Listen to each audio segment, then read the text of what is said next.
আজ কিয়ামত হবে, কবর ফেটে লাশ উঠবে।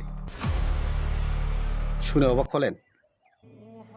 আজ না, আজকের মতো একটি দিনে, আই মিন ফ্রাইডে, জুম্মার দিনে। এই জুম্মার দিনের অনেক ফজিলত, অনেক ইতিহাস। পৃথিবীর প্রথম মানব হযরত আদম আলাইহিসসালামকে এই জুম্মার দিনে সৃষ্টি করা হয়েছিল।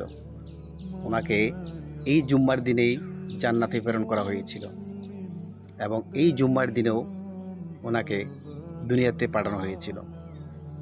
আর অবশেষে এই জুম্মার দিনেই দুনিয়া ধ্বংস হয়ে যাবে। আল্লাহর হাবিব প্রফেট মুহাম্মদ সাল্লাল্লাহু আলাইহি ওয়াসাল্লাম বলেছেন, জুম্মা ইজ ঈদ ফর বিলিভার্স। যারা বিশ্বাস করে এই জুম্মার দিনটা তাদের জন্য ঈদ। আসুন আজকের এই মোবারকময় সময় আমরা অবহেলায় নষ্ট না করে জামাতের সহিত নামাজ আদায় করি, সূরা কাহাফ পড়ি আর আল্লাহর কাছে হাত তুলি।